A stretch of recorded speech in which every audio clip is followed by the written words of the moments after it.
Hey everyone, it's Colin Dart with Little Dandy here talking about April 2023 market stats for the city in Denver Metro, actually, not the city of Denver, Denver Metro counties as it relates to both where we've been and where we're headed. And some exciting news, in my opinion, is we analyze the data and start looking at a little bit more of a normalization in our market.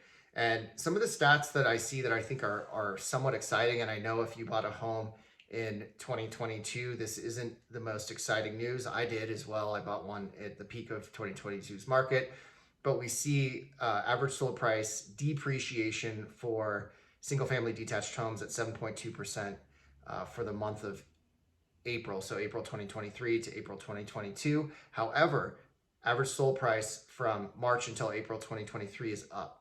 And what we're on the lookout for here is, of course, it's no secret to anyone that we saw a tremendous pullback on pricing when interest rate environment started to become a little bit more difficult.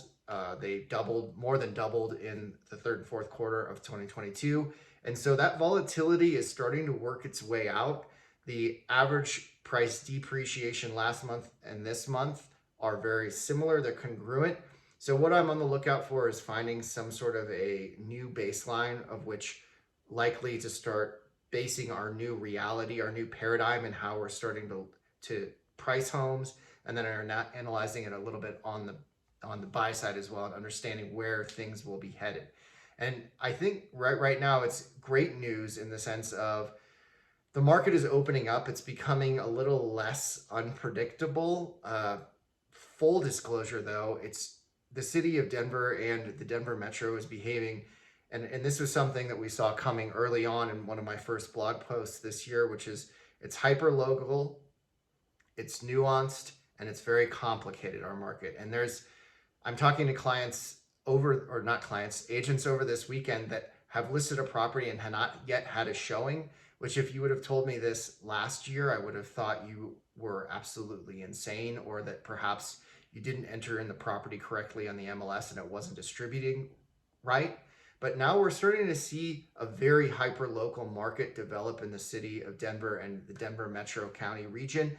And so big picture, I think what is exciting right now is we're finding equilibrium. We've been low on inventory. We're going to remain low on inventory. We see a little bit of an alarming statistic is that new listings are down 30% from this time last year.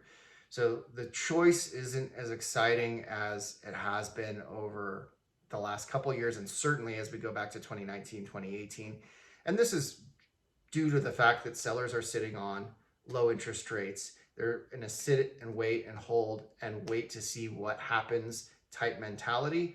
Now, I've always been a fan of, if you're ready to make a purchase, if you're ready to execute a sale, waiting generally hasn't panned out to be a better option for you. However, there are a lot of people that are sitting on the sidelines waiting. What's going to happen? Where are we headed? Are we headed for further price volatility, further perhaps depreciation? In my opinion, I don't think so. I think we're starting to find an equilibrium. There will be some bumps in the road. However, the real estate market, I believe, really was one of the first industries to start feeling the recession, given how quickly interest rates rose.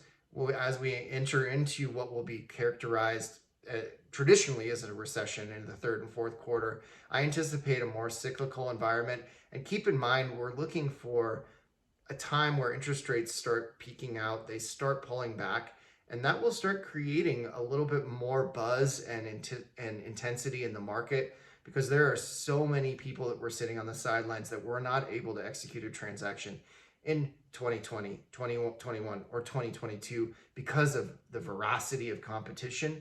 And now, of course, it's become expensive, and that's put other people on their heels as well. So I anticipate the normalizing, the coming out of an extreme seller's market, and what we were really in the third and fourth quarter of last year and into the first part of this year, which was looking to be fairly buyer favorable, going back to what we're used to, which will be a seller favorable market in many places. Modest appreciation, modest price growth, and a little bit more of a deliberate market where you can be diligent execute transactions, have a little bit more time with it, property to property specific, but overall good things coming the way of the Denver Metro Homes market. Lastly, I will leave you with tax assessments came in the mail earlier this month. A lot of people have reached out to me for advice or wondering what's going on. I was speaking to someone earlier today that their assessed value did go up 70%. So without going into tremendous detail on a few of the factors here, I think what's really important is, please, if you're having questions about this, reach out to me directly. I will gladly take a look at the comps that the assessor used. We may be able to point out some anomalies in those, and then we can take a look at really the actual value of the home, which was assessed back in June 2022, the peak of the market that we've ever seen. So some things to be aware of and some moving parts there. But certainly if you're looking at that with terror, shock, confusion, reach out. I'm here to take care of it. I think I have a handful of them working. I'm going to be practicing on myself first, and I will be appealing a few of my assessments as well. So either way, thanks for sticking with me this long, and I will talk to you next week. Take care. Ciao.